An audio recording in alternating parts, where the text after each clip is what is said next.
koncept her. Jeg hedder Alexander Kravlund, og med mig har jeg min kollega Bjarke Falgren. Og vi vil vise jer, hvordan vi gennem de sidste par år har været ude og undervise i improvisation, blandt andet på musikskoler. Og vi lægger ud med noget begynderundervisning.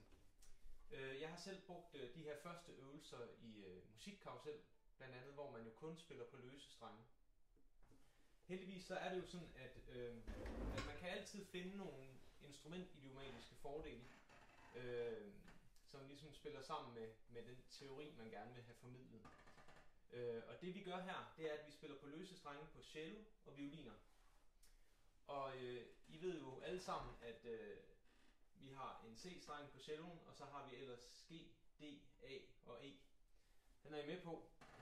Hvad der måske kan være en overraskelse for nogen, det er, at de her 4 kvintspring udgør tilsammen det, der hedder en pentatonskala, altså den femtonige skala. Og den pentatonske skala, det er den absolut mest udbredte skala worldwide, kan man sige. Vi kunne tage en tur til Kina for eksempel.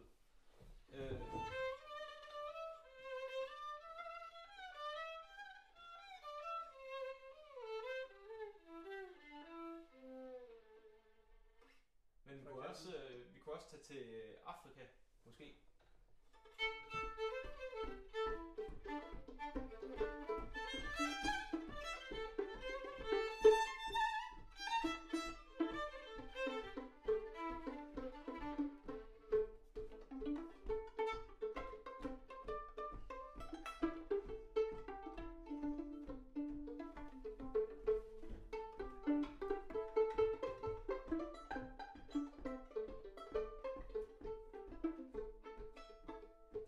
Der er for lidt lav volumen, så vi skruer lige lidt op. Ja. Kan jeg lige se. Jeg kan se, der var nogen, der skrev her, mens vi var i Afrika en tur. Jeg skruer op der, så tror jeg, du skal skrue op for den anden. Ja, gør lige sådan der. Så må jeg sige til derude, hvis det er kommer til at overstyre nu, hvis det er stadigvæk, eller det er fint. Vi holder lige øje med kommentarsporene, så I lige kan høre os ordentligt. Sådan. De siger, at der er 2 lydspor samtidig. Skal vi lige slette det ene? Det kan jeg ikke finde ud af, tror jeg. Det kan være, at der er en lille forsinkelse på den ene. Skal jeg prøve at skrue ned for min mikrofon? Ja. Og så bare køre den. Så er der nok kun 1. Ja. Og så kan jeg eventuelt også lige skrue lidt på den. Vi prøver. Så. Okay. Husk lige at skrive, hvis det er for lavt eller for højt nu. Det har vi lidt svært ved at bedømme ud fra det, vi kan se. Men ja. Vi prøver at køre videre. Simpelthen. Men altså som sagt, den pentatone skala, som findes på de løse strenge her, vi har som sagt C, G, D, A og E. Og det er muligt, at der er nogle af jer, der slet ikke arbejder med den her stryger instrumentgruppe. Der findes jo altid nogle ting, som ligger godt på det instrument, man nu spiller på. Og det er noget, vi fokuserer meget på i vores undervisning, at få tingene til at ligge godt, så man kan bruge tid på det musikalske flow, frem for en masse tekniske vanskeligheder lige i den her forbindelse. Så det vi prøver nu, det er at udnytte de her løse strenge, og vi kan jo måske bare lige hilse og sige goddag på klangen. Her med sådan 5 strygeinstrumenter, 4-5 stykker. Og kan du se, om der kommer noget ind? Var det bedre? Nu siger de, det er super derude. Nej, var det fedt. Det er vi rigtig glade for, og meget lettet over. Jeg havde næsten ligget søvnløs hele juleferien på grund af den her stream. Så de tekniske foranstaltninger. Nu prøver vi at se, hvad sådan nogle løse strenge kan. Simpelthen bare at smage på klangen af sådan en lille kvintet her. Og man starter, når man føler for det. Når man ligesom kan mærke, nu er jeg klar til at åbne op. Så først så er det bare sådan et tæppe af det her pentaton-univers, jeg lige hørte før.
som I kan høre, så er det her en meget behagelig klang. Der er ligesom ikke noget, der kan gå galt, når man arbejder med pentatonik. Man kan sige, at udfordringen er, at vi hopper i de her kvintspring, og det er måske ikke lige umiddelbart så melodisk. Men sat i den helt rigtige kontekst, så kan man faktisk få det til at lyde rigtig smukt. Så det er vores strygerudgangspunkt. Og hvis man vil toppe den her, så kan man jo gå ind og arbejde, det har vi gjort rigtig meget i Impro Strings, at vi har arbejdet med flageoletter.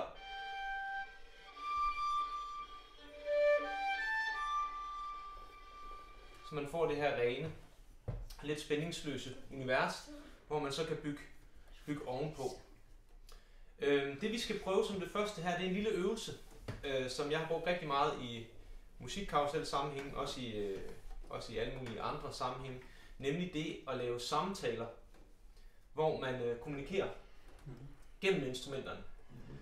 Og det gode ved det er, at her får vi mulighed for at vise vores udtryk, frem for at vise alle de toner vi kan, eller alle de rytmer vi kan. Det handler meget mere om det udtryk man har, og der kan man også lade resten af kroppen spille med ansigtsudtryk og sådan noget. Man kan spille som om man er vred, man kan spille som om man er glad og så videre. Så det prøver vi nu, og nu prøver vi simpelthen at gøre det helt nøgent, hvor at det bare er en duo, altså en samtale mellem to, uden noget andet. Så vi prøver at se, om vi kan læse hinanden igennem sådan en samtale her. Så jeg har jo slet ikke præsenteret holdet her, det er jo, vi har Anna på cello, og så har vi Marlin på violin, og vi har Sixten på violin, og alle tre er fra Gentofte Musikskole, som vi har fået lov til at låne dem med her til næste veddag. Og vi har alle sammen fået en negativ coronatest, skal jeg hilse at sige, så folk ikke sidder og er bekymrede på vores vegne. Ja. Jeg tænker, Anna, skulle vi prøve at se, om vi kunne kommunikere uden at sige et ord, men simpelthen bare på vores instrumenter. Og bare de løse strenge.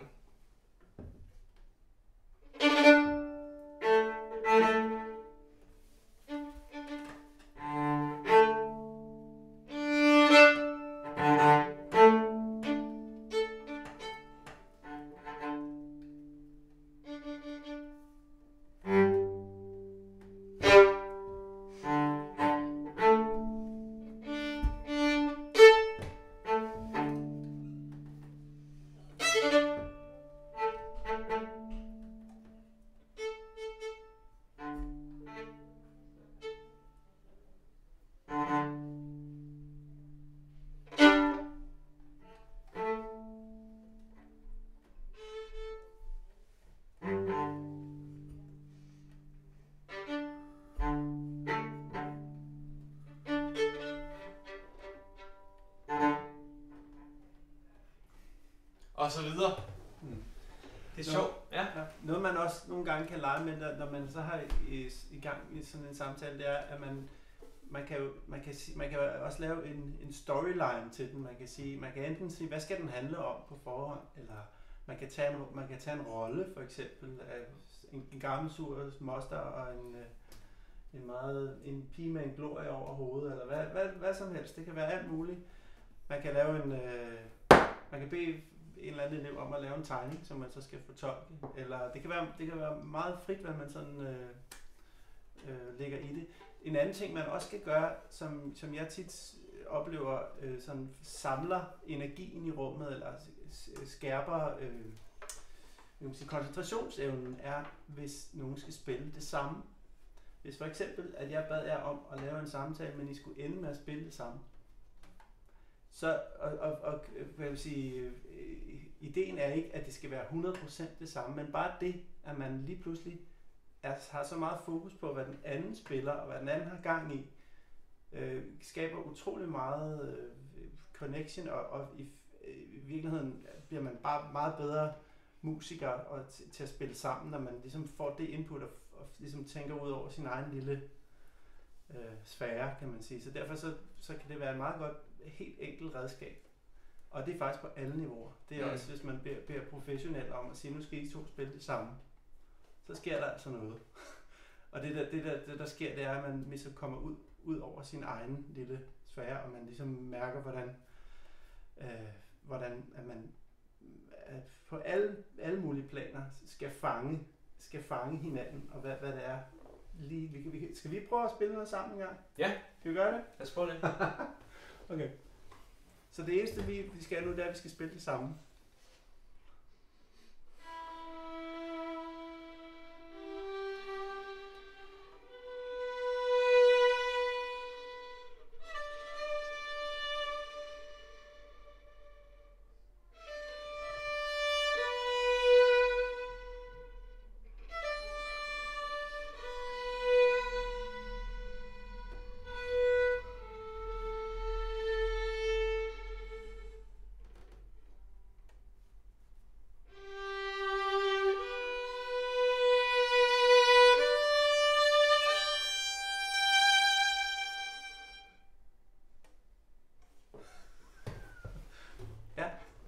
Det sjove her er, at det har vi jo prøvet mange gange før, ja. Maja Berkelsen. Ja, vi er jo knivskarpe. Men, men det sjove ved det her er, at intentionen om at spille det samme er det vigtige. Fordi det er den spænding, der opstår, og den opmærksomhed på den anden, der opstår, som er vigtig. Det er egentlig ikke vigtigt, at vi spiller præcis det samme, men bestræbelsen på at spille præcis det samme gør, at vi ligesom connecter på en helt speciel måde, og det kan man gøre på alle niveauer. Ja. Også helt ned til musikkarusel, ligesom at sige, at vi har de løse strenge her, og nu skal I simpelthen prøve at gøre det samme. Det kan være, har I lyst til at prøve at gøre det samme? Bare på løse strenge? Plus, jeg vil også lige nævne, at det der er med, at når man skal spille det samme, som vi gør lige nu, så opstår der den der situation, hvor man skiftes til at være den, der leder. Og tit så kan man godt komme til at tage nogen kommer til at være meget ledere og hele tiden definerende, andre kommer til at være hele tiden dem, der følger efter. Men man bliver hele tiden sat sådan på prøve i forhold til, om man bare følger med, eller man tager den, og også hvor tydelig man er til at kommunikere, når man vil noget. Fordi det er også en stor del af det at spille sammen i det hele taget, at man ligesom kan mærke, hvor den skal hen. Og det er igen på alle niveauer, og i alle genrer. Og man kan sige, for eksempel i kammermusik, der, altså når man spiller noget Bach, og man kan høre, hvordan stemmerne de bevæger sig i forhold til hinanden, så er det jo først, når det nærmest synker fuldstændig sammen, og man hører det omkring det, man selv spiller, at det virkelig fungerer. Så det er virkelig på alle niveauer. Så det der med at få den her bevidsthed ind fra starten af, er virkelig givende for alle, tror jeg. Har I lyst til at prøve, hvis det kan være, at vi skal have sådan en violin-duo. Nu skal I simpelthen, nu er opgaven Marlin og Sixten, at I skal prøve at spille det samme. Der er ikke nogen, der ved, hvem der er leder. Det finder I ud af undervejs. Er I klar? Løs streng.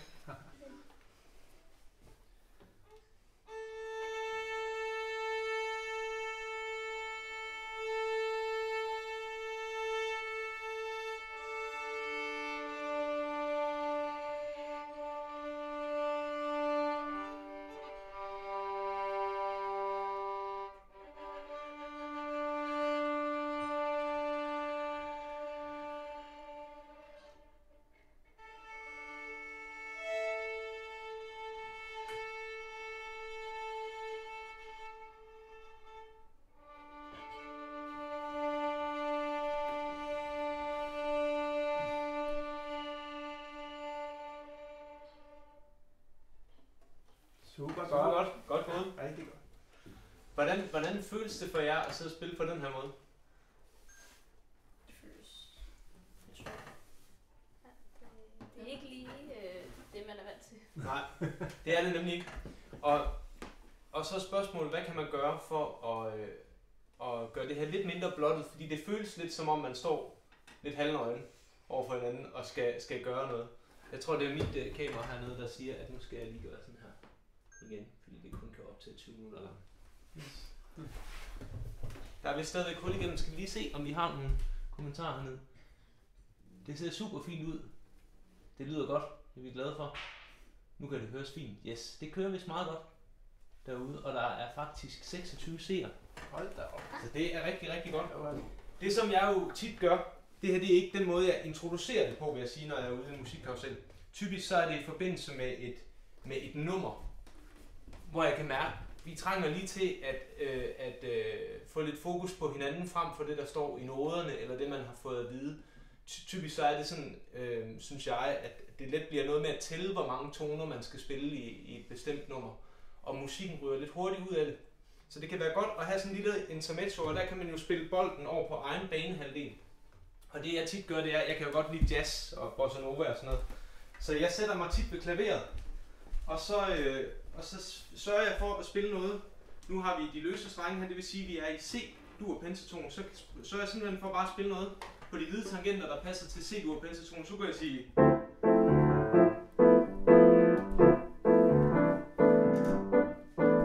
Og så kunne vi lave, det kunne være, at vi kunne lave en samtale mellem Anna og Marlin på de løse strenge. Og husk, udtryk og rytme. Ikke så meget toner, fordi dem har I alligevel ikke særlig mange af på de løse strenge. Men udtrykket og rytmen er vigtigt her.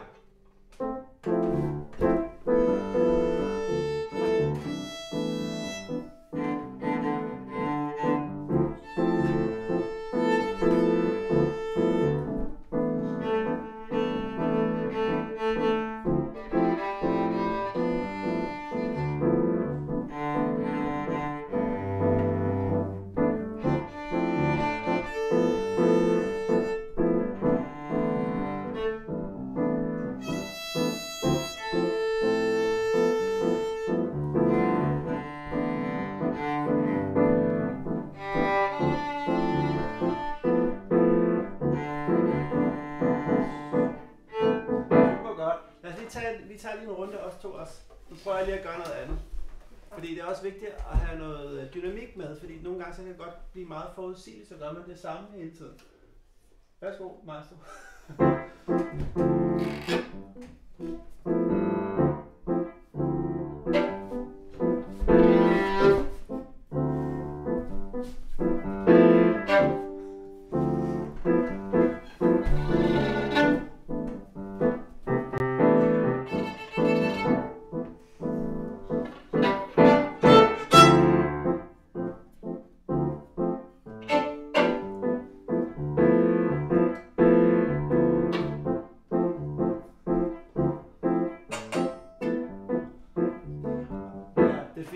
Det der sker, når man lige pludselig går ind i det her rum, og man så, nu er der energi her, fylder energi ind i rummet, så sker der bare noget helt andet, ikke også? Fordi man kan, nogle gange kan man godt bare ligesom, så gør man bare det samme, og så er der et eller andet kodex af, det her vi er, og så er det vi gør. Ja. Men det der med altid huske, at der skal være på en eller anden måde et uforudsigeligt element. Det er jo i virkeligheden det samme, der sker, når man skal spille det samme. Det er, at det er uforudsigeligt. Og det gør, at man kommer på stikkerne. Lige så snart man ved nøjagtigt, hvad der skal foregå, og der er en drejebog, så holder man nogle gange op med at lytte i virkeligheden. Det er det. Det er det. Og det er det, essensen af det med at improvisere, det er i virkeligheden det der med, at når man virkelig er in the zone, når man virkelig improviserer, så oplever man selv lige så meget som det, man spiller, som dem udenfor. Altså, så er man selvfølgelig den, der frembringer det, der bliver spillet. Men man kan selv blive lige så overrasket over det, man laver, som dem, der lytter til en. Det er i virkeligheden det der med at sætte sig selv til rådighed for det, der nu kommer. Så det er lidt den samme ting. Ja. Yes. Det her det er jo bare en inspiration. I kan jo gå alle mulige veje med det her, og som jeg synes, det der med at fortælle en historie er også en rigtig, rigtig sjov ting. Og måske skrive en historie, som man så lægger lyde til efterfølgende. Der er alle mulige muligheder her. Så det vil vi ligesom lægge op til jer. I kan selvfølgelig også skrive til os efterfølgende, hvis I har nogle spørgsmål til den her del. Jeg tænker, vi skal gå videre til næste ting, som vi gerne vil præsentere. Nemlig det, som vi kan kalde den levende loop-pedal. Fordi noget andet, som er utrolig godt at bruge tiden på sådan et samspilshold her, det er at arbejde med kommunikation omkring en fælles time. Og det behøves ikke nødvendigvis at være en time, som vi kender det med, at man sætter en metronom til, og så kører man fuldstændig slavisk efter den. Men det er mere det her med at kunne forholde sig til, hvor man selv ligger i forhold til de andre i musikken. Så det skal vi gøre nu. Og nu åbner vi endnu mere op, så nu tænker vi egentlig ikke engang løse strenge, nu tænker vi bare på lyde. Det kan være, at man også har lyst til at sige noget, det kan være, at man har lyst til at et eller andet. Det vigtige her er, at vi arbejder med den her sekvens, som kører rundt. Og normalt så sidder vi i en rundkreds, når vi gør det her, men til ære for jer, så vender vi lige snuderne lidt mere mod kameraet her, og så prøver at lave sådan en halvmåne. Men rækkefølgen her er selvfølgelig vigtig. Så det vi skal have gjort nu, det er, at det kan være, at vi bare skal prøve at lægge ud med simpelthen at sige, at Bjarke spiller noget, spiller Anna noget, en lille ting, Marley, Sixten og mig, og så kører vi bare i ring. Nu prøver vi bare at se, hvad der sker, hvis vi gør det. Simpelthen. Og det, der kan være en god idé, det er, at man lige angiver en eller anden form for puls, inden man gør det. Så man har en fornemmelse af, hvor den er henne med sin krop. 2,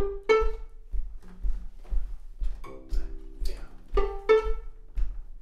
1, 2, 3, 4. Så prøver du at lægge noget ind, Anna. Så du kan gentage.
Super godt. Og så det, der sker med ens bevidsthed, når man laver sådan noget, det er jo også, at man bliver meget opmærksom på, hvor fik jeg placeret mig, og kan jeg gøre det samme igen? Det er i virkeligheden også en essentiel ting ved det at improvisere. Nu, altså i virkeligheden prøv at huske det, altså mærke det, man spiller så meget, mens man gør det, så man kan gøre det igen. Og derfor arbejder man også rigtig meget improvisation med at skulle imitere hinanden. Det er jo også derfor, og det har vi så ikke været inde på endnu, men det er selvfølgelig det næste oplagte ting, at jeg laver noget, som I skal gentage.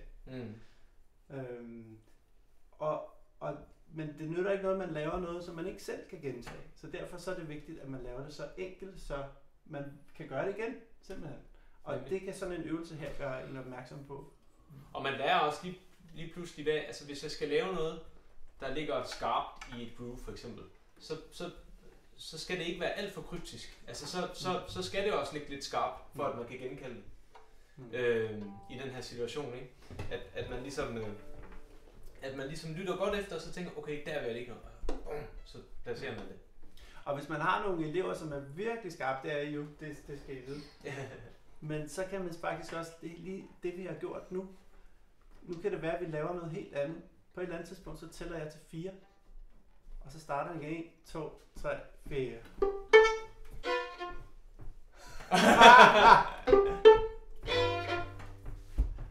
Og så bliver det, som det bliver.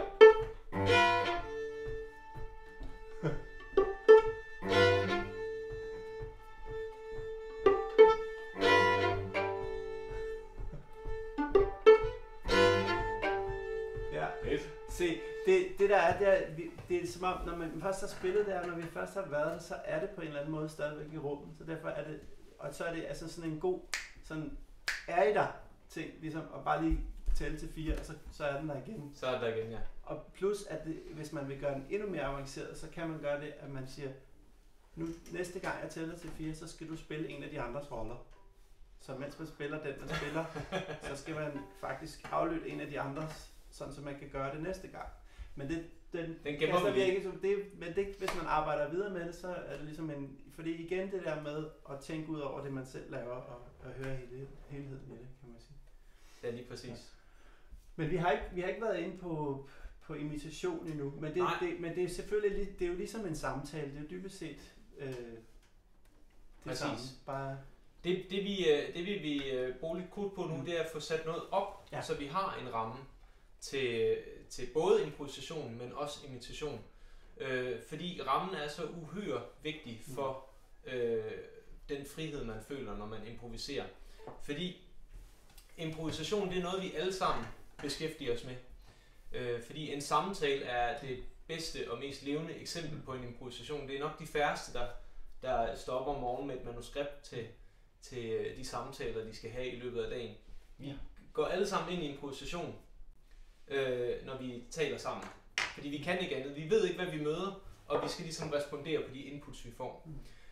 Men rammen er vigtig. Det er selvfølgelig sjovere at tale på dansk, hvis man er dansker, end det er at tale på kinesisk. Sjovt nok. Så det handler om stilkendskab, og det her med at få sat en ramme, som man føler, den kan jeg godt udfylde. Og jeg får faktisk også lyst til at bryde den lidt en gang imellem.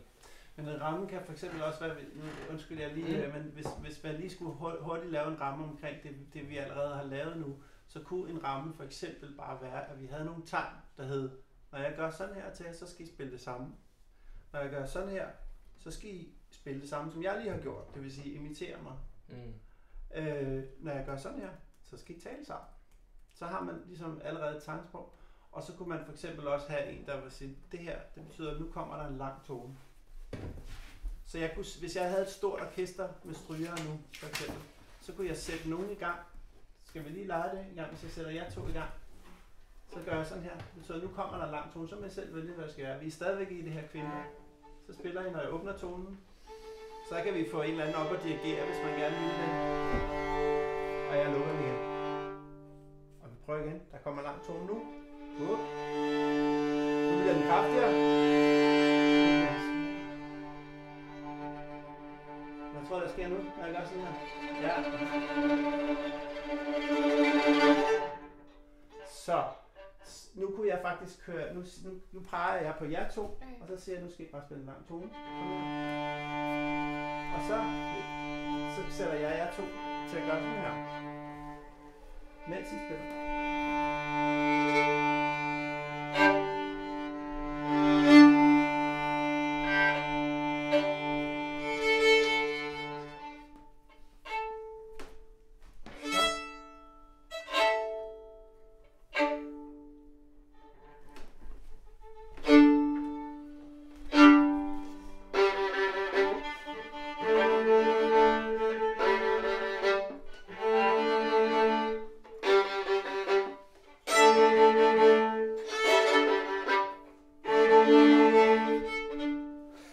Se, nu legede jeg bare lidt med de forskellige virkemidler, så der var noget med at sætte nogen i gang med at spille noget underlag, samtidig med at man har noget andet kørende, som i det her tilfælde var en samtale, og så på et tidspunkt jeg holdt op, og så lavede jeg den der, så siger nu skal I gentage det, jeg lige spillede. Og så har man ligesom det kørende, ikke? Og så kan man lege med alle mulige virkemidler på kryds og tværs og holde det levende. Nogle gange har jeg også, når jeg har været på musikskole, så har jeg haft sådan en lille trappe, jeg kunne altså, hvis jeg gerne ville have fingre på instrumentbrættet, så havde jeg første finger på første trappetrin og anden finger på andet. Og så kunne jeg simpelthen, når jeg hoppede op, så kunne jeg først vælge, hvilken streng de skulle spille på. Det havde jeg ved at have et ark liggende på gulvet med, hvilken streng jeg stod på. Og så hoppede jeg op på trappen 1, 2 og 3 og ned, og så fik jeg... Så for eksempel kunne der være, at vi havde en koncert, hvor vi spiller, hvor at man måske spiller et typisk værk, et eller andet, men så indimellem de her værker, så strikker man det hele sammen med sådan noget her, hvor det hele er lidt åbent, og hvor måske der kommer en dreng fra publikum hen og dirigerer lidt med at lære den her. Nu kommer der en lang tone, nu stopper den, det kan de alle. Og så kan man ligesom interagere med publikum på den måde også. Det var bare lige et lille afbræk, fordi jeg tænkte, det er lidt vigtigt, hvordan man kan bruge det. Ja, det er det. Sådan i kontekst med de andre ting, man laver i forvejen. Og apropos, lad os se, om der er nogen, der hoppet af, eller? Nogen, der er hoppet af, om der er nogen, der kunne få noget, det ser super fint ud. Ja, hvor er det fint og inspirerende at se jeres tag på impro. Tak, Knus. Der er mange fine her. Der er en kursus fuld af ja, det ser godt ud. Der er ikke, I skal endelig skrive, hvis I har spørgsmål undervejs. Endelig. Nu får vi meget ro, skal jeg se. Det er vi utrolig glade for. Specielt oven på det her tekniske mareridt, vi stod i for en time siden. Nu skal vi lave en mere konkret ramme, som vi både kan bruge til at få formidlet nogle af de redskaber, vi skal bruge til improvisation, men hvor vi også kan improvisere over et nummer.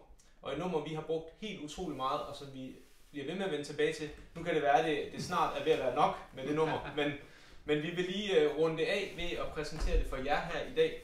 Det er nemlig Isn't She Lovely, som har skrevet Stevie Wonder. Et nummer, som I sikkert kender. Faktisk er der mange i den yngre generation, som ikke kender Isn't She Lovely her, men det er måske så en anledning til at få præsenteret en af pop- og soul R&B musikkens allerstørste skikkelser i musikhistorien, nemlig Stevie Wonder. Så det vi gør, det er, at vi præsenterer det første af nummeret. Vi skal spille over nogle akkorder. Den første akkord, det er en A-akkord. Det er sjovt nok den løse streng på celloen her, så vi siger sådan her. Og så skal vi ned til D. Og så skal vi helt ned til C.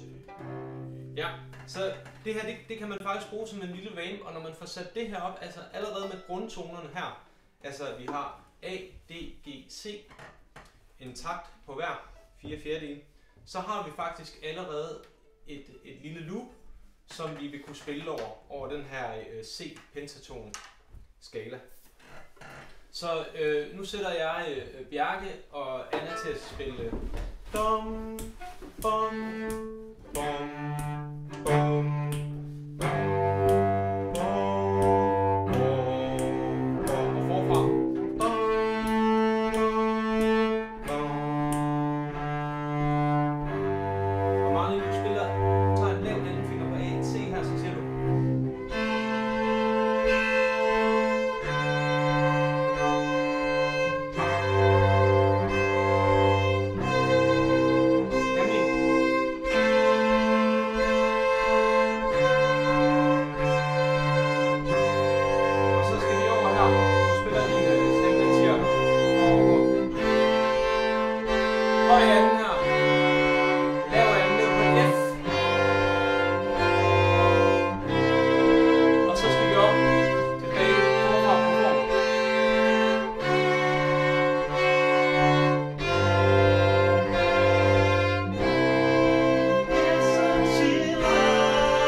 til at gå med. Først og fremmest kunne vi arbejde med selve akkompagnementet og nogle af de underdelinger, som vi nemlig vil bruge, både i det her nummer, men faktisk også, hvis vi vil kaste os ud i noget jazz med nogle swingende underdelinger. Fordi vi skal nemlig lige smage på nogle trioler nu. Fordi trioler er meget afgørende for at kunne orientere sig i det her rytmiske musikunivers. Og der er det, når man spiller på strygeinstrumenter. Hvis man ligesom, hvis tallet er ulige, altså 3, så bliver det jo et ned, op, ned, så man ligesom skifter hele tiden. Så buen kan godt være lidt en hjælp til ligesom at få grupperet tingene rigtigt, så man ikke bliver forvirret, så man siger.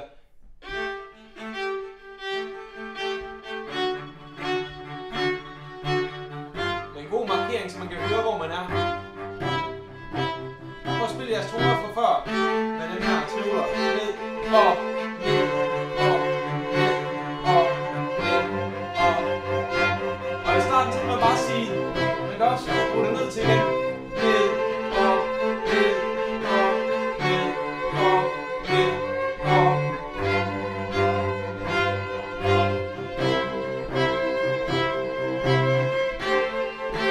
1, 2, 3, 1, 2, 3, 1, også.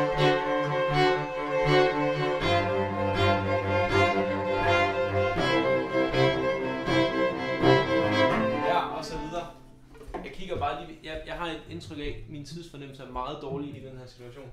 Men jeg kan se, at vi har tid nok. Og så det var god timing med, at jeg lige skal starte den her igen. Jeg ved ikke om lige det var klart, at du lavede sådan en kromatisk nedgang der. Nej, det var lidt uklart.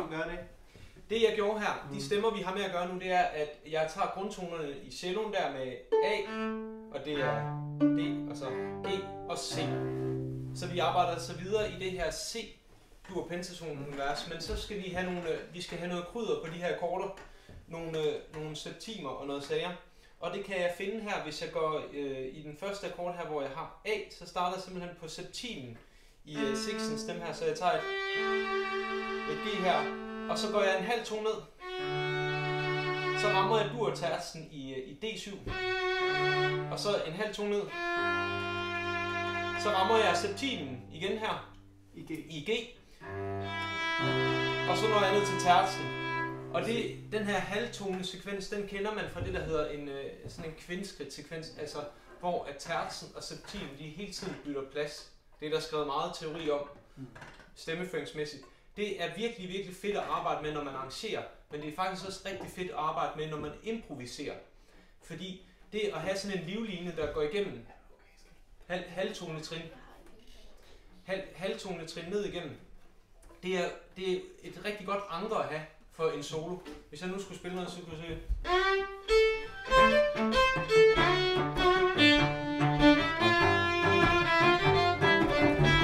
Det her. Og tilbage til G.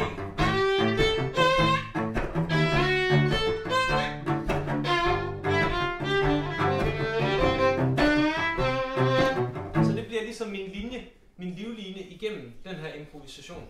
Så det kan man vende tilbage til senere, men lige nu fungerer det som et rigtig godt akkompagnement. Og det her med at have en tone, det er også en ting, jeg virkelig godt kan lide. Det her med en tone, der er gennemgående, som passer til alle akkorderne, nemlig C. Så meget den tager. Det lyder fantastisk, fordi der får vi også et anker. Og det er også det, vi kender i mange sammenhænge. Sådan noget.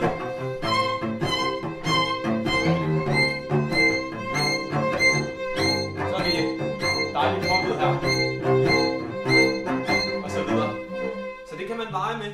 Og have sådan en gennemgående tone, og så simpelthen lede efter de her kromatiske nedgang, altså halvtonesekvenser. Det er noget af det, øret allerbedst kan lide, når vi taler stemmeføring. Så nu har vi altså det her. Hvis vi så skal kombinere, nu har vi nogle toner på plads, og det lyder godt, og det klinger, ligesom det gjorde i starten, da vi spillede C-pentaton på løse strenge. Hvis vi så skal udfordre os rigtig meget på det rytmiske, som vi arbejdede med før, altså den her kommunikation, så kan vi lave sådan en lille sekvens, der siger sådan her, at celloerne spiller noget, og så svarer vi. Så celloerne siger sådan her, og så svarer vi med vores toner.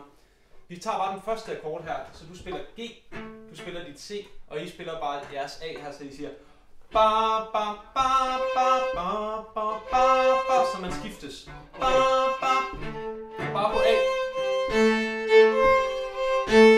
Bare for at få rytmen ind.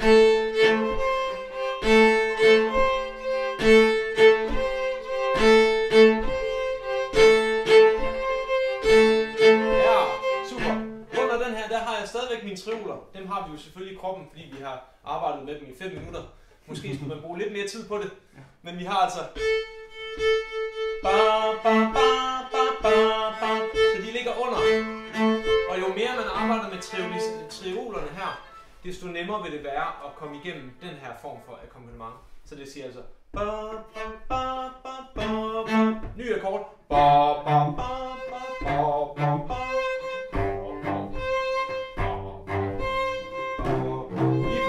Prøv med akkorderne på alle sammen. 1, 2, 3, og så 4, og så...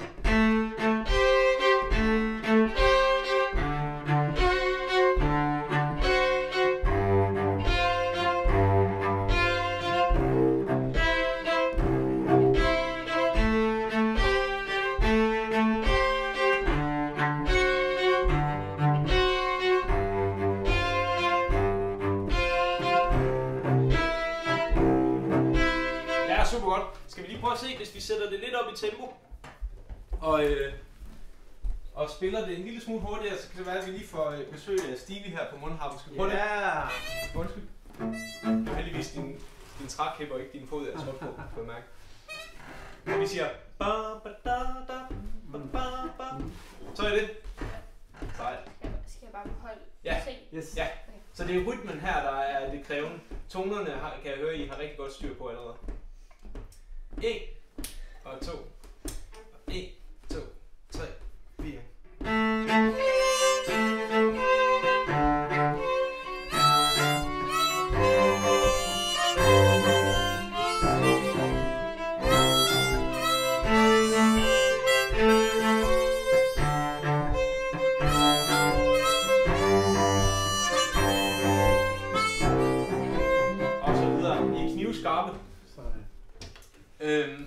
det, så er man ligesom i gang, og det kan man arbejde med på alle mulige forskellige måder.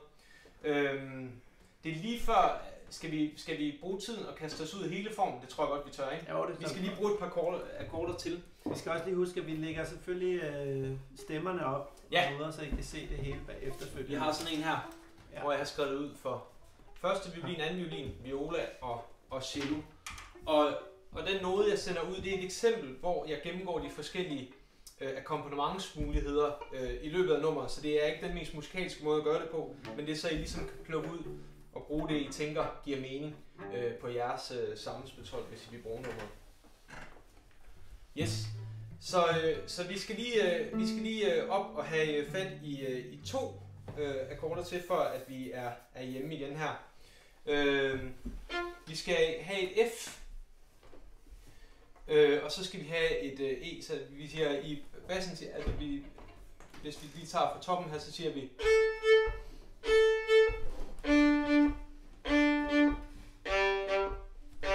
og når vi så går videre, så skal vi op til et F i bassen og et E, og så er vi sådan set tilbage, og så træder den lidt vand på G, og så ender den på C. Yes, lige præcis. Så det er hele formen. Og vi starter ligesom før med at etablere bassen. Yes. Så der skal vi have gang i, for at finde et F her, hvor springer vi lettest fra, hvis vi nu siger... Har du, hvad spiller du den med der? Dit F. Med en fjerde finger. Ja. Og så tredje er. Og så forfra der. Ja. Agtigt. Det kunne man godt gøre. Vi kunne også da. Ja, det er måske nemmere. Ja, gør det. Pædagogisk. Ja, så tager vi det op. På D. Ja, så det anden finger på D. Og så først. Og så op på løs A. Og løs D.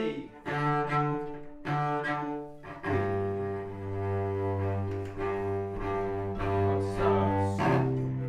Ja, så det sidste gang er det bare... Simpelthen, så det er først...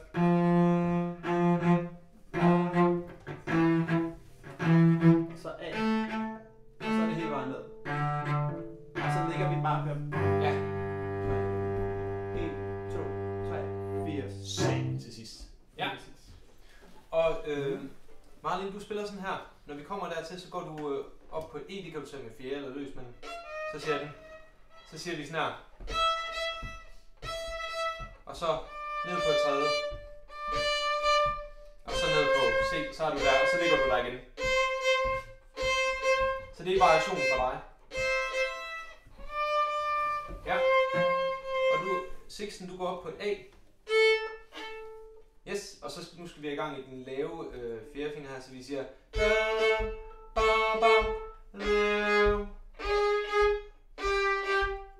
og så er vi nede i området, vi kender. Og så er det hernede, vi hviler på den her. Og sidste tone ned på E. Skal vi prøve? Kromatisk hele vejen ned. Det var kromatisk hele vejen ned, ja. I den her stemme, ja. Ja. Skal vi prøve lige på det stykke, det vil sige det man kunne kalde for B-delen. Yes. Kan jeg lige gå en pude? Ja, gør det. Vi skal lige hente en pude her. Så altså.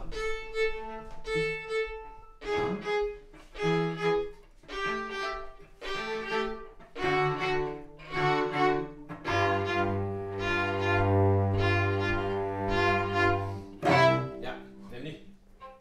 Og i virkeligheden så kunne vi godt på den lange, der kunne vi godt lave.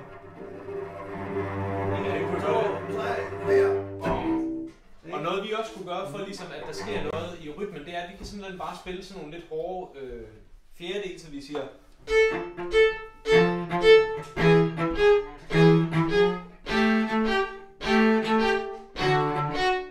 frem og tilbage.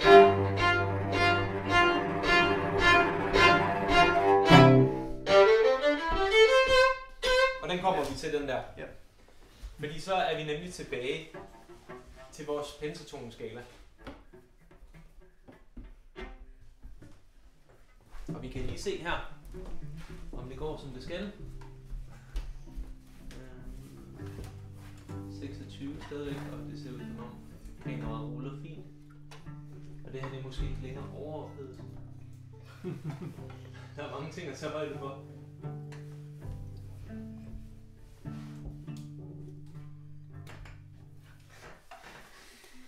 Nå, pyt med det. Det vil lidt mere.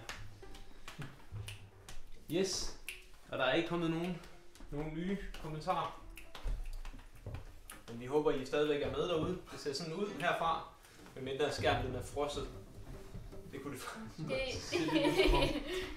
Ej, jeg tror det er okay. Ja, det er okay. Det er fint nok. Jeg stod bare stille. Det er bare meget. Ja. Okay, så vi prøver altså den her anden del af Isn't She Lovely. Og det jeg lige fik sagt før, det er, at nu går vi over til fjerde del, så vi siger rum, bum, bum, frem og tilbage. Imens I kan sådan set holde fast eller gøre, hvad I vil. Men du har E der er, og du har A. Okay, E, nemlig E, 2 og 3, 4.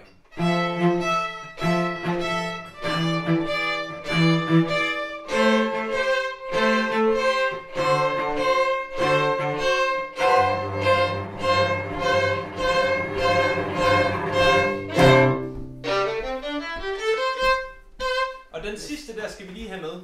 Den er jo, der er lidt fart på der. Til gengæld har vi jo til en start lagt det her et sted på gribebrættet, hvor det ligger ret godt. Og det giver os også anledning til at smage på den skala, vi kan bruge til improvisation. Så det jeg gør nu, det er, at jeg spiller en pentaton skala, og her går jeg ned til paralleltonarten. Jeg skal nemlig bruge en A-mol pentaton her, som er parallel til C-dur, vi havde før.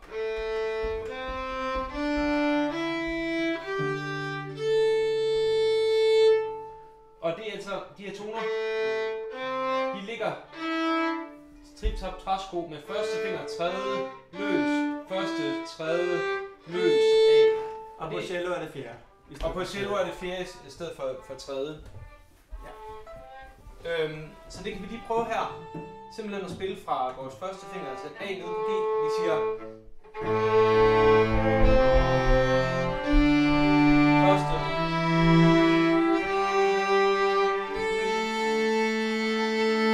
Det prøver vi lige igen, for at være helt sikker.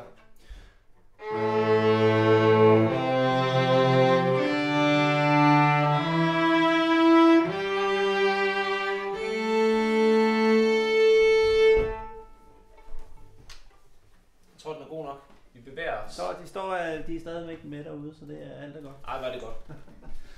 Så det er altså en A-mol pentaton, som er altså de samme toner som C-dur pentaton, som vi spillede helt til at starte med på de løse strenge. Nu har vi bare nogle fingre på. Når vi så skal spille den her meget genkendelige og kendte frase fra Stevie Wonders nummer, så skal vi starte på et G, så vi siger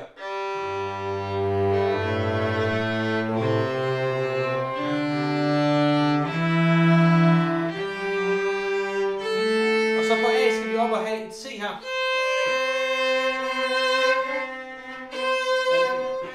Og så bare kigge på mig, så skal jeg... Yes. Så. Nemlig. Nemlig, lige præcis. Yes. Godt. Ja.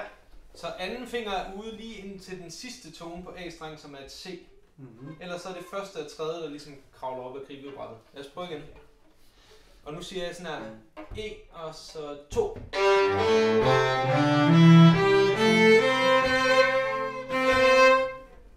Godt gået. Der var I vågne. Vi prøver igen. E og så 2. Og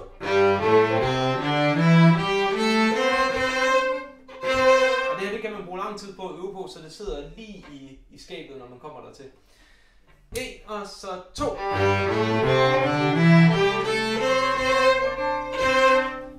Og så 2. E og så 2.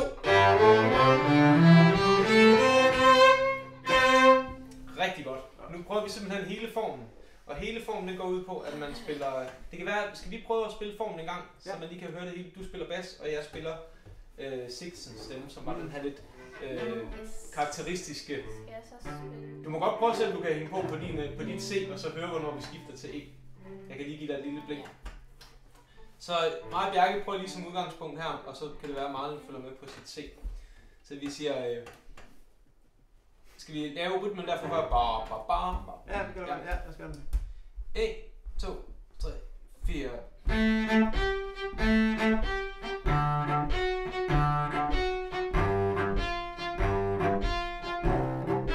Det kommer igen.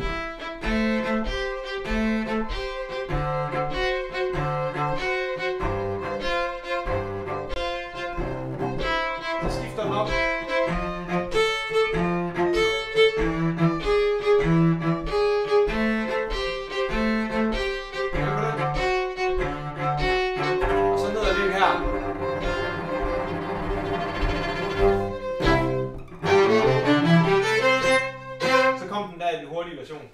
Er I med på den? Så altså 2 gange det første over i det næste stykke, og så den lange slutning der. Skal vi prøve? Lidt langsommere. Så siger vi 1, 2, og 1, 2, 3, 4.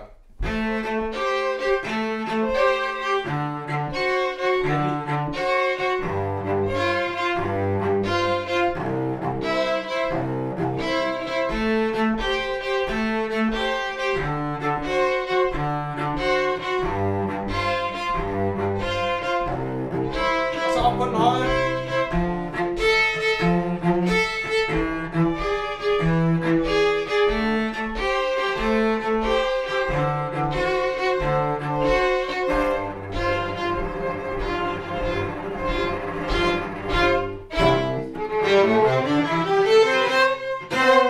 Sådan. Så kan I det nummer.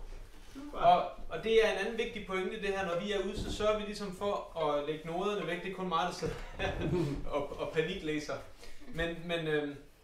Men når vi er ude, så prøver vi at arbejde med noget materiale, der er så enkelt, at man ligesom det her kan lære det forholdsvis nemt udenad.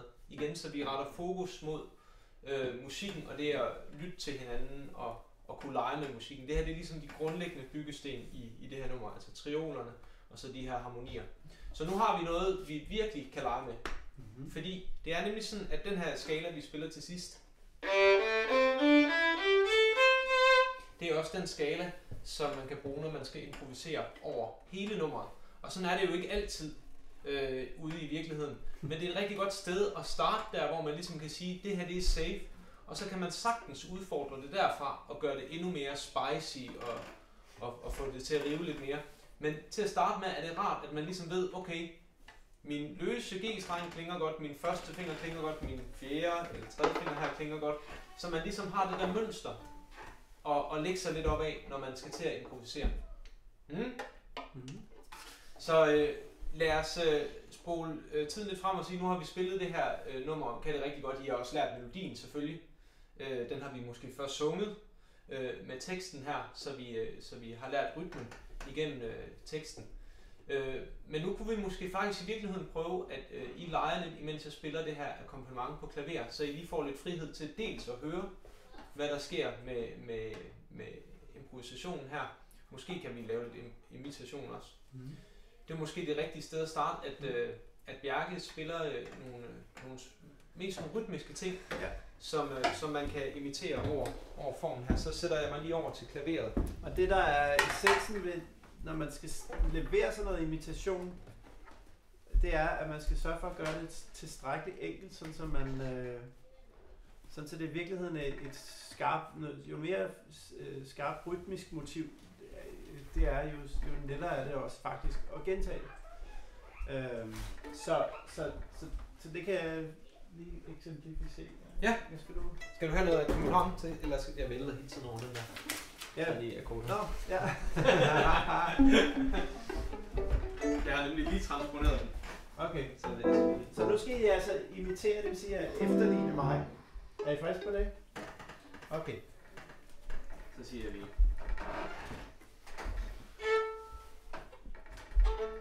Ja. 1, 2, 3, 4.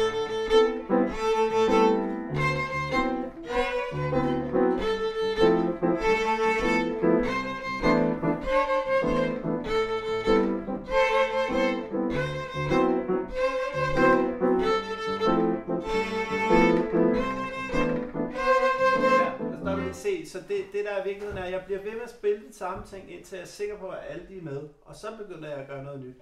Og det man også kan gøre, når man laver sådan noget, det er, at man kan bygge videre. Man kan starte med et motiv, som er meget kort, men så kan man extende det, så kan man lave det længere, så jeg bliver mere og mere huske, jo længere man kommer. Så kan man også udforske sin hukommelse, og i det hele taget den kollektive hukommelse, så er det sags skyld. Men vi prøver lige at... Ja. 1, 2, 3, 4.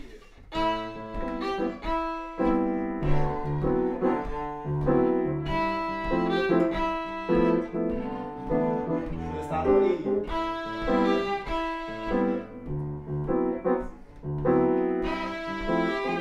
Første finger på den streg. Ja, og fjerde finger. Ja.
Tre af de samme toner, men lavede alle mulige forskellige, men var holdt fast i de 3 toner. Og det var i virkeligheden, fordi jeg tænkte, sådan, for at det ikke skal blive for forvirrende til at starte med, så er det altid godt at sætte en ramme. Så man kan altid starte med måske 1 tone, så kan man sige, nu er det 2 toner, som jeg kun bruger de 2 toner og laver noget med. Og så 3, og så kan man udvide på den måde. Fordi nogle gange så kan en udfordring ved netop blive kastet ud i en position, det kan være, hvor er vi henne? Der er alt for mange muligheder her. Så kunsten er at sætte en ramme, hvor at det faktisk er til at spille. Hvis alle ved, at der er tale om de 3 toner, så er det altså også lettere at imitere. Og det vigtigste her er sådan set ikke, om man får det fuldstændig rigtigt. Det vigtigste er mere, at man har oplevelsen af, det lykkes faktisk. Jeg får faktisk fat i rytmikken, og der sker noget, og man begynder at tænke selv på den måde. Og derfor så tror jeg allerede nu, at du ville kunne lave noget, som vi skulle efterligne. Vil du ikke kunne gøre det? Jo, det tror jeg. Fordi nu har du lige set, hvordan man gør jo, og så er det jo allerede der. Skal jeg komme, så kan du være med her? Ja, lad os gøre det. 1. Vi skal lige have... Yes. 1, 2, 3.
Ja,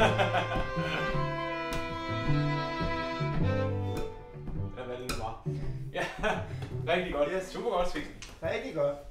Var der nogen, der lagde mærke til, at Sixten spillede en tone, som ikke var med i skalaen, i den pentatone? Og det er jo lidt godt, når det sker, fordi det er vældig forfriskende, når der kommer noget, som ikke lige hører til. Men der er det, ørerne heldigvis tit tager over. Og tænker, det lyder da egentlig meget godt. Det var der måske egentlig det. Og det skal man ikke være ked af, at der kommer de her andre toner. Fordi det er bare et bevis på, at man lige så stille begynder at åbne op for et større sådan ligesom harmonisk grundlag. Rigtig sejt.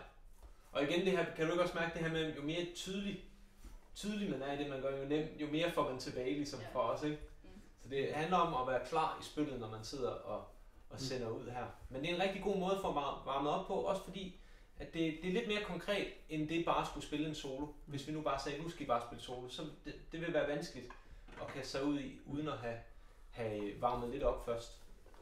Ja, så kan man også sige her, at det er også en meget fed følelse, det der med, hey, det er mig, der styrer. Er det ikke rigtigt? Jo. Nu har jeg bare lige at gøre, hvad jeg siger. Ja. Så man føler sig lidt hørt på det, kan være meget fedt. Ja.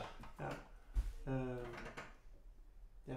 Men til gengæld, så kan vi jo, her fra den her imitationsdel, så kan vi jo åbne improvisationsdelen op ved at sige, prøv at gøre det samme. Prøv at gentage jer selv. Nu er det ikke os, der svarer, men find en frase, som man siger.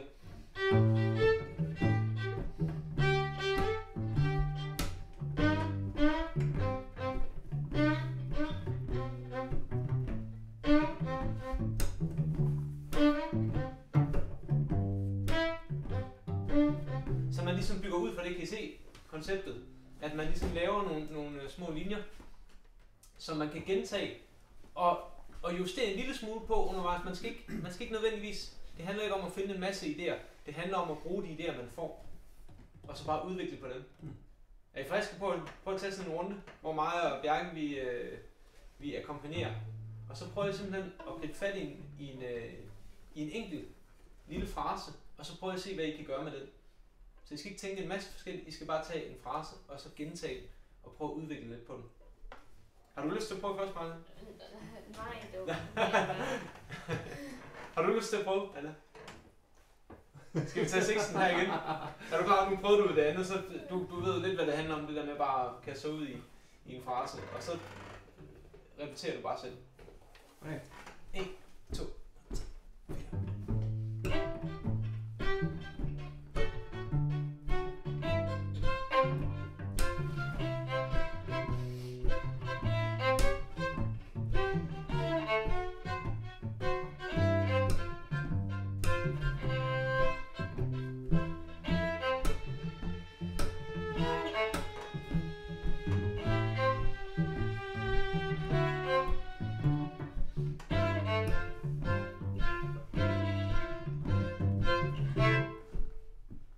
Super godt. Marlene.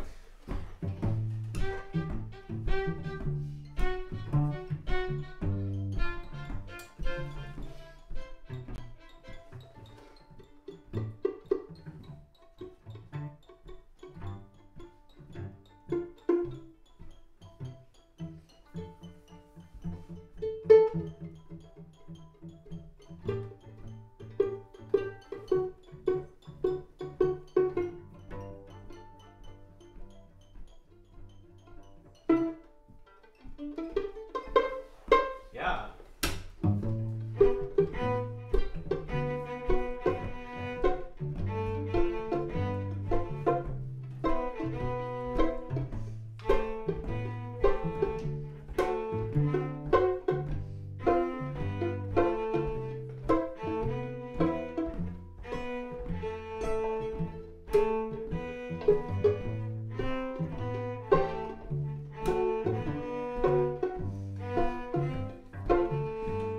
Og så kan I andre sige. Så tænker vi lige i live stadigvæk.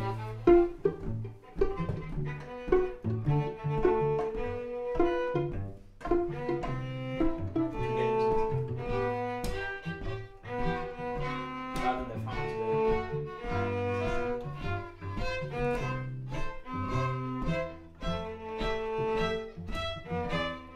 Ja, det er det.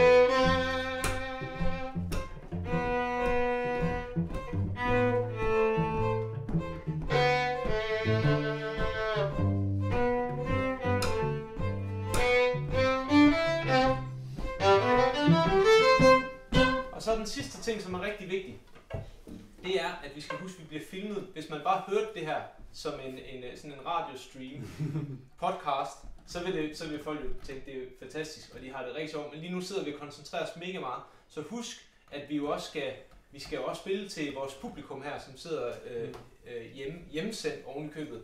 Og er måske lidt kede af det, fordi de sidder hjemme på deres kontor rundt omkring, og vil rigtig gerne opleve godt det. Godt nok fyldt med smiley, altså jeg ved ikke, hvor kede af det. Okay, de er ikke så kede af det, men nu skal vi prøve at få stemningen endnu højere op. Så husk at smile, ikke mindst til hinanden, fordi det der med lige at få et smil undervejs, det gør altså noget, når man sidder i den her situation, og måske føler det lidt presset. Jeg synes, det var nogle rigtig gode soloer, vi fik undervejs, og det var nogle meget forskellige soloer. Mm-hmm. Specielt din, Marlin. Hvad tænkte du der, da du gik i gang med... Det var fordi, vi havde spillet lidt af det, sådan, imens vi var i gang med at gøre klar, så jeg ville gerne se, om det kunne blive til noget. Sådan. Så skal det. Super godt, og det peger virkelig på en vigtig ting, det her med, at vi skal huske, at præmissen er, at vi udforsker musikken. Så vi skal ikke nødvendigvis gå efter det, der lyder godt i første omgang, eller det, der er det rigtige at gøre. Det er ikke det, det handler om her. Det handler om, at lige netop som Marlin siger nu, at jeg stod lige og øvede noget før, som jeg godt kunne tænke mig at prøve at se, om det fungerede. Og så bare prøv det.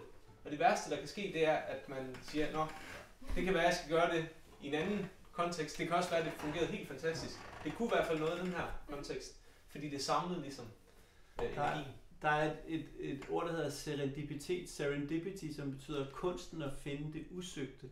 Og i virkeligheden er det lidt det, der opstår, når der opstår sådan nogle ting der, så er det lige præcis på vej til noget andet, eller der var egentlig noget andet, man skulle, og i mange tilfælde vil man bare sige, det var ikke det, vi skulle nu, og så kan man bare fejre med banen, men i virkeligheden, så kunne vi jo, hvis det var sket, nu har vi selvfølgelig et program for i dag, så det skulle vi skulle igennem det her, men vi kunne lige så godt have afbrudt det hele, og så kunne vi have bare gået din vej, lige der, og så sige, nu er det regndryp og alt muligt, nu er det den stemning, vi er i, fordi det var det, der kom.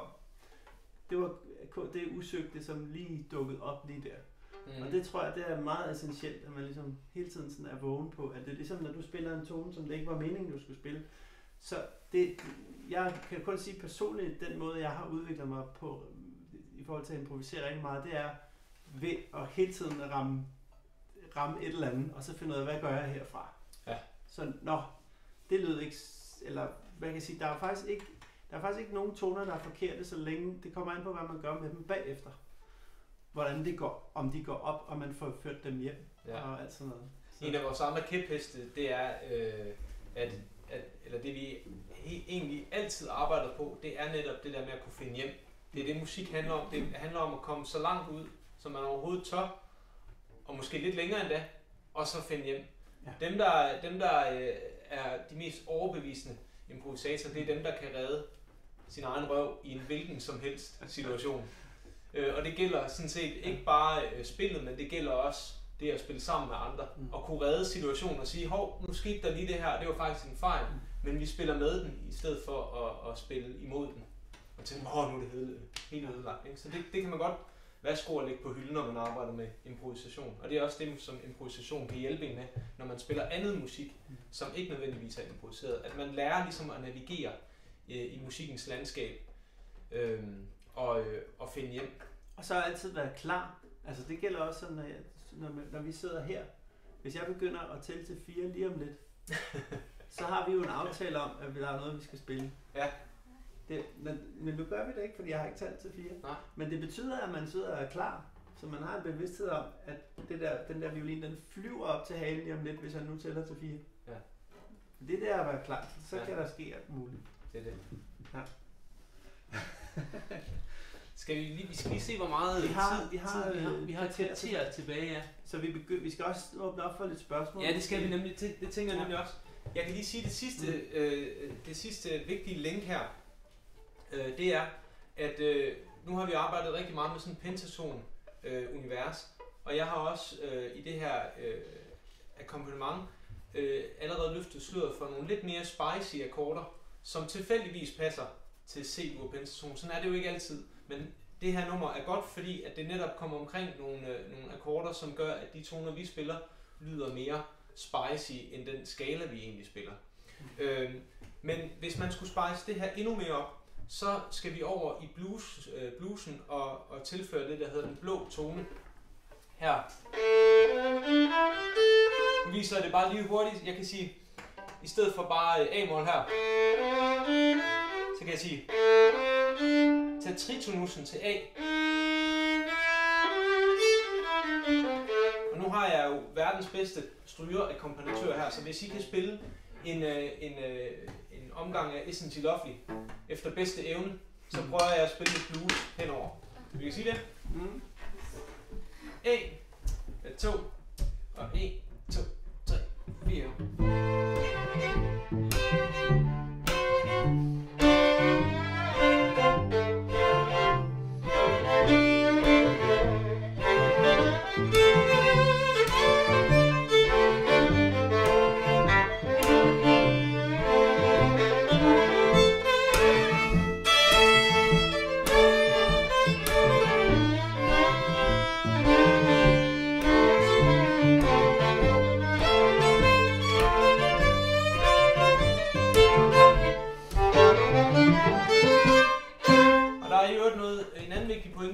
Det er, at vi samler os hele tiden om den der skala, vi spiller til sidst. Så det er også en rigtig god måde at få den der formfornemmelse, som også er vigtig, når vi improviserer. Det er herfra og dertil, og så skal jeg ligesom have rundet af der. Den fornemmelse får man lige så stille ind, netop fordi vi har den her skala, som er meget tydelig. Så det er jo bare for at sige, at det her det åbner op for blues-universet, og blues-universet er et kapitel for sig, som vi også har arbejdet utrolig meget med i vores undervisning. Fordi bluesen er gennemgående i både jazz og country og pop. Det er et tonesprog og en harmonik, som man finder overraskende mange steder, i hvert fald alt populær musik. Så det tror jeg faktisk var sådan det sidste indhold. Nu kan vi se, om vi får lov til at spille nummeret igen. Det afhænger lidt af, hvor mange spørgsmål I har til det her. Så der er en lille smule forsinkelse på, men I må meget gerne skrive nu, hvis I har nogle spørgsmål til det, I har set. Så svarer vi meget gerne, eller noget I gerne vil se igen. Det essentielle er jo også her, at alle på alle niveauer vil kunne improvisere her med løse strenge. Ja. Så vi kan ligesom få alle med. Ja. Og den anden vej er der heller ikke nogen øvre bare for, hvor meget man kan udfordre i det her slet ikke univers, kan man sige. Så sætter mig lige her. Jeg ser.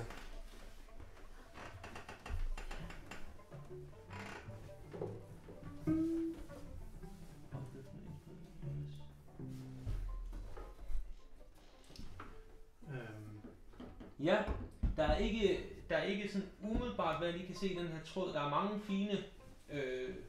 fine kommentarer. Vi får meget ros, det er vi rigtig glade for. Tusind tak for det. Der er ikke nogen deciderede spørgsmål til det, vi laver. Om det er godt eller det er skidt, det ved jeg ikke. Men det må I jo vurdere. Om vi er fuldstændig opgivet. Der kommer noget her. Hvor mange underviser I gangen? Hvor mange vi underviser i gangen? Det er et godt spørgsmål. Altså, nu har vi jo faktisk været vist inde på nogle øvelser, som fungerer godt i grupper. Men jeg starter ofte min soloundervisning på samme måde faktisk. Fordi jeg synes, det kan være ubehageligt, faktisk personligt, at få stillet en node foran sig, og så bare få at vide, nu spiller vi det her nummer, og så får man alt mulig præstation, og nu skal jeg spille noget bestemt. Så det kan være rart at varme op med simpelthen, jamen bare sige, nu prøver vi at høre, hvordan instrumentet lyder, som jeg gjorde her. Spille på de løse strenge, og nogle gange så sætter jeg mig ned til klaveret og spiller på de hvide tangenter lidt tilfældigt. Fordi det lyder godt sammen med de løse strenge. Men jeg bruger det rigtig, rigtig meget samspilsundervisning. Netop det her med at få kommunikation op at køre. Det synes jeg er det allermest afgørende. Så vi har undervist både soloelever, men vi har også undervist hele musikskoleorkester. Vi var oppe i Allerød, hvor vi både underviste guitar, bas tror jeg der var, violin og cello og viola. Det var sådan et orkester, de har, der hedder All Strings. Jeg tror, de var 60 eller sådan noget. Så det er både fra helt små konstellationer til hele big bands nærmest. Det handler bare hele tiden om at gå ind til kernen af det, man vil formidle og sige, det er den pentatonskala, hvordan kommer vi ligesom direkte hen til den, uden at skulle gå for mange omveje. Gennemtænk arrangementerne rigtig, rigtig godt. Det kan være, det ser simpelt ud det her, det er det også. Men vi er gået rigtig mange veje for at finde derhen, kan man sige. Men man kan sige, meget af det er jo også en tilgang til musik, sådan en legende og undersøgende tilgang, og det kan man gøre i et helt kæmpe orkester, symfoniorkester, men man kan også gøre det i altså bare os to eller 2 og 2. Der er ligesom mulighed for at altså det er jo, nogle gange er det også bare at gribe den, hvis man har en enkelt elev, og så gribe, hvad kommer den elev ind ad døren med?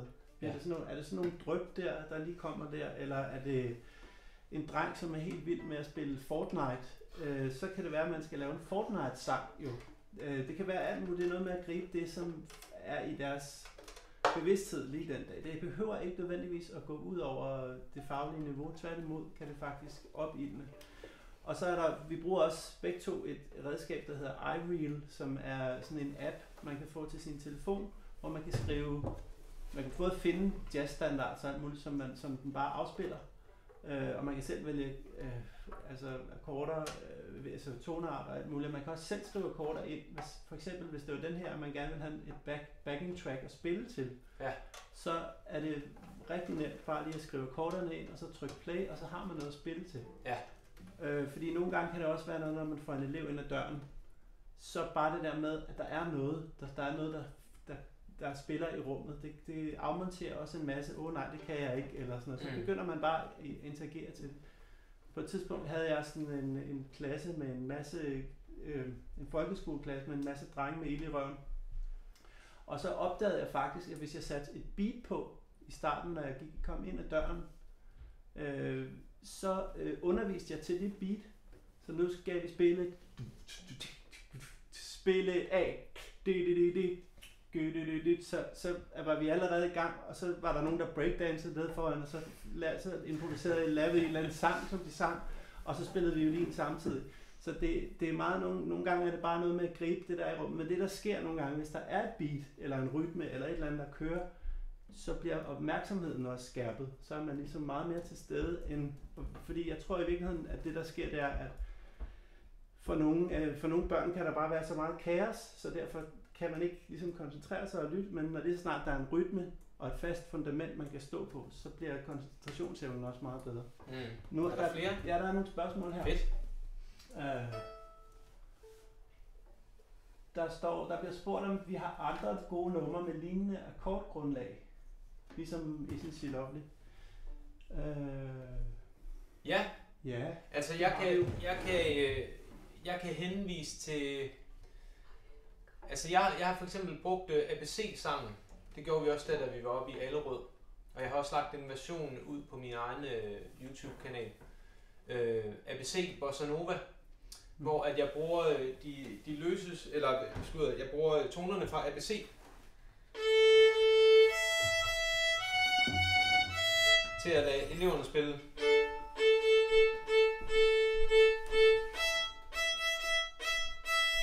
Så jeg bruger rytmen fra One Note Samba plus minus, og siger, vi skal spille bossa nova, vi skal spille bossa, så kommer jeg igennem det, og der har jeg lavet nogle akkorder, som ikke er helt lige så fuldendte som Isn't She Lovely her, men som ligesom leder tankerne hen på bossa novaen her. Så gør jeg det, når jeg kommer over til solodelen, hvor man så kan spille, så spiller jeg det, der hedder en 2-5-1 bevægelse, altså den man bruger i jazz, i C-dur, fordi så er jeg igen over på egen banehalvdel. Så derfor kan man jo lave et solostykke til et hvilket som helst nummer, som passer til de strenge, man nu har at spille på, eller hvad for et instrument, det kan være mundharpen, det kan være trompeter, hvad det nu er, der passer godt, så bare modellere over på hjemmebanen. Så altså, der er jo både den tonale kadence, som man kan bruge, som i alle som kender med tonika, subdominant, dominant, der er 2-5-1 bevægelsen, og så er der generelt det, der hedder vamps. Det kan være, det er nyt for nogle af jer. Men der kunne jeg eventuelt, hvis I skriver til mig, så kan jeg eventuelt sende nogle forskellige vamps forslag, altså akkorder, og jeg kan også voice dem til jer, hvis I gerne vil have det her lidt jazz-univers.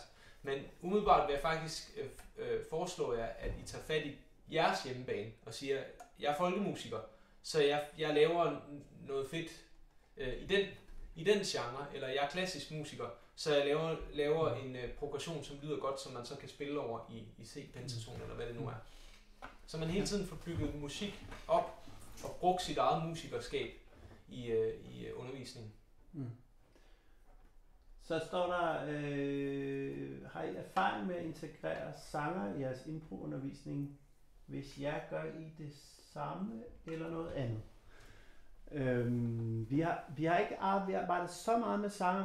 Vi har jo lige været inde på DKDM, hvor vi åbnede op for alle instrumentalister faktisk. Og det var jo også sanger. Der var så ikke nogen sanger med. Nej. Men jeg tror egentlig ikke, at det nødvendigvis er der nogle problemstillinger i det, men det har vi, jeg ved ikke. Det har vi ikke prøvet, men det er jo de samme, det er jo i hvert fald de samme barrierer, som man kan møde, ikke? Det er jo det her med at overskride grænsen og sige, at det handler om at skabe et rum, hvor folk eller ens elever føler sig trygge nok til at kunne byde ind. Og det gælder ligesom alle niveauer. Altså det er uanset hvem man møder. Det er altid grænseoverskridende at skulle give noget af sig selv på den her måde. Og det vil det også være for en sanger, men man kan sige, der er jo den der frihed, som en sanger kan have ved at kunne springe lidt hurtigere ud i tingene, fordi vi ikke skal sidde og finde fingre og alt det her, som vi jo arbejder med. Til gengæld mister man måske lidt på, at man ikke bare kan sætte en finger, og så kommer der den rigtige tone, men at ørerne skal skærpes lidt der. Jeg har lige skruet lidt op, der er nogen, der skriver lidt for lavt, men nu må jeg skrive til, hvis det overstyrer eller andet. Ja, jeg skal gå her. Så, ja. Skal vi give holdet her fri, eller hvad? Er det det? Vi siger tak til Anna, og vi siger tak til Marlin, og vi siger tak til Sixten og Gentofte Musikskole, som tak for lån for de her fantastiske elever. Vi lader dem lige få fri her. Ja, rigtig godt klaret.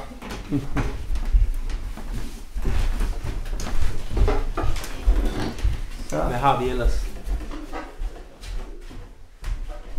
Okay. Hvor er vi kommet? Jeg tror ikke, der er... Der er mulighed for at skrue op.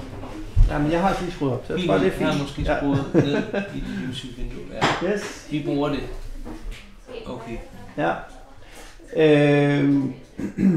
Vi er lige sådan her, jeg tror, det er halvt, vi slutter, så hvis der er nogle sidste spørgsmål her på faldpladen, så må I sige til. Gerne skrive til os. Og der er cirka 2 minutters forsinkelse på, så vi skal nok lige være lidt tålmodige her, så vi kan få en chance. Ja, vi skal lige, vi giver en hånd af børnene. Nå, ja. Ja, der kommer en, yes. De klapper af jer, venner. Kommer der noget dernede?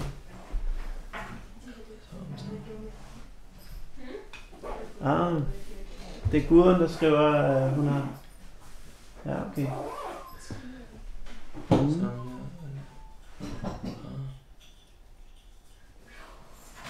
Man kan sige, en stor del af det der med improvisering gælder for os begge to, at det er, i virkeligheden har vi bare altid været sådan nogle legebørn, som har kastet os ud i det, og i virkeligheden er det meget den ting, som vi tager med i vores undervisning også, at i virkeligheden bevidstheden om, at alt kan ske, og vi griber det, der nu og kommer i rummet, men samtidig også har man selvfølgelig en køreplan, men man er klar til hele tiden at bøje af eller stikke i nye retninger, hvis der er noget, der opstår undervejs.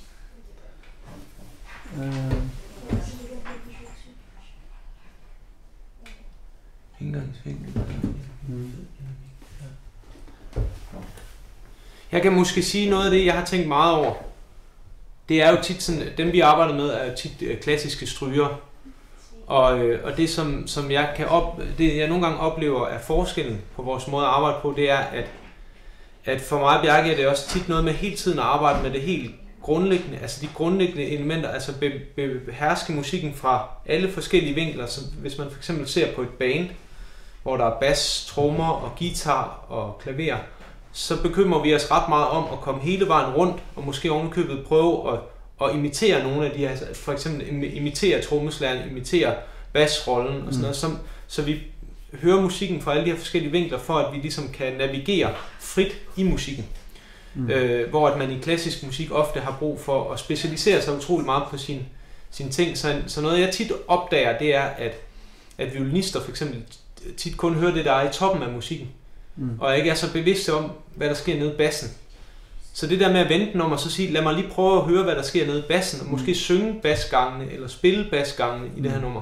Det er en utrolig god øvelse for netop at få den her sikkerhed i musikken.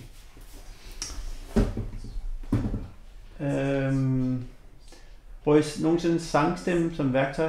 Ja, altså nu for eksempel vil jo Is She Lovely vil vi normalt have sunget først. Ja. Og man kunne sagtens forestille sig, at man kunne have nogle de samme stemmer, som man spiller, kan man så lægge ind som kor, eller på alle mulige måder. Altså det er jo ikke kun sangtemp.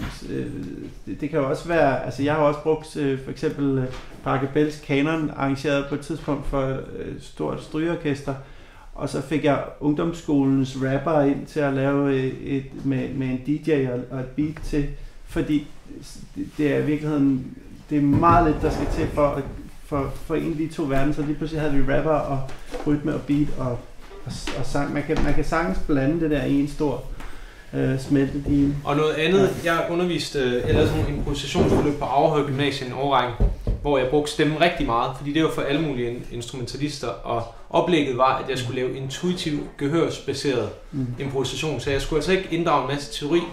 Og et rigtig godt redskab til det var, at jeg sagde, at man skulle synge fraserne, før man spillede dem på sit instrument, og det var jo enormt krævende for os alle sammen. Men altså det her med at sige, man kan sige, la, da, da, da, da. Da, da, da, da. Det er igen det her med at kunne gentage sig selv. Det er selvfølgelig, for nogle er det lige til, og for andre er det mega svært, så det handler lige om at føle, okay, hvor er vi? Måske skal vi bare blive på én tone, og så fokusere på rytmen. Måske skal vi lige øve nogle toner først, og så sige, det er det, vi prøver at holde os indenfor, så vi ved, hvor det er. For andre der er der en helt naturlig connection imellem instrument og stemme. Men det er enormt sundt, det der med at prøve at synge noget, og spille det bagefter.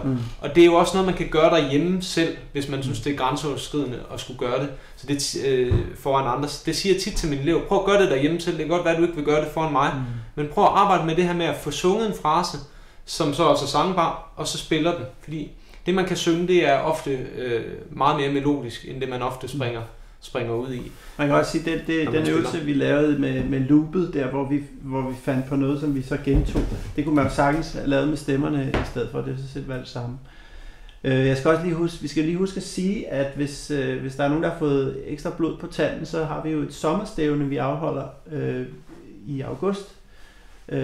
Impro Strings sommerstævne, hvor man kan komme sådan i over en weekend, eller det er faktisk i hverdagen. Vi har rykket det til hverdagen. I starten tænkte vi, det var smart, at det lå en weekend, men nu har vi lagt vores sommerstævne i nogle hverdage, så man også kan betragte det som et rigtigt arbejde. Den møder I jo sikkert, ligesom os en gang imellem, at det vi laver ikke er arbejde, det er jo noget, vi gør for sjov, men sådan et sommerstævne, det kan jo måske også godt betragtes som en efteruddannelse. Så det ligger i hverdagen i første uge i august, ja. Det er den 6. og 7. tror jeg. Eller sådan noget, ja. Det kan I finde på vores hjemmeside. improstrings.dk. Og så har vi jo også, som vi sagde, vi har været oppe på Allerød Musikskole blandt andet der. Vi har været Gentofte, og vi har også været rundt med et andet projekt, der hedder Jazz Strings. Og vi har meget erfaring i at tage rundt på musikskoler, så hvis nogen af jer har en idé om, det kunne være sjovt at lave noget for jeres elever, hvor vi kommer forbi, eller vi måske kommer og sådan en slags supervisor til jer, så kommer vi også meget gerne ud forskellige steder og laver vores ting.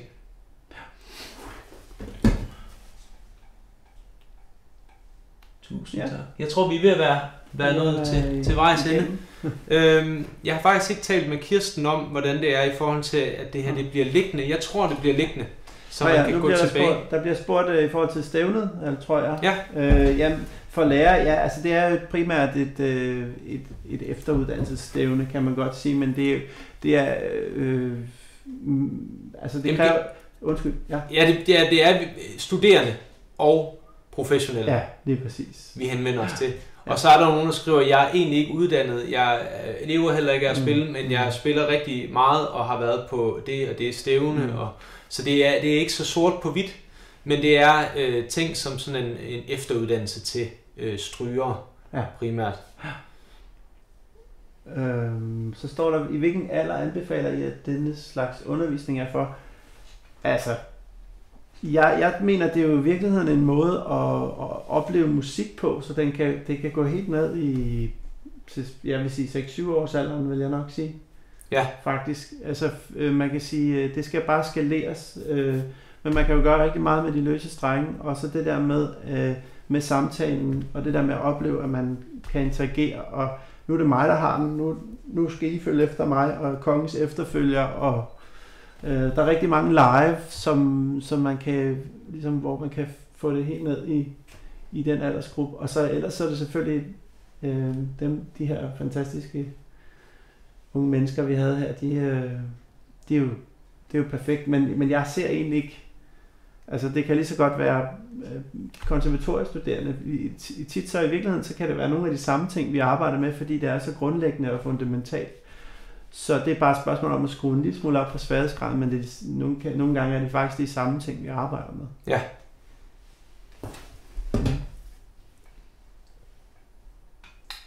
Ja.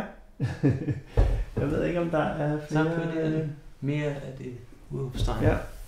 Jamen, jeg tror måske bare, vi skal sige, at I må endelig holde jer opdateret på vores hjemmeside der, og sprede rygtet.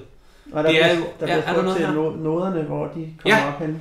Jeg tror, det er noget med, at Kirsten sender noget materiale ud. Jeg har både skrevet lidt min plan her, som vi har fulgt.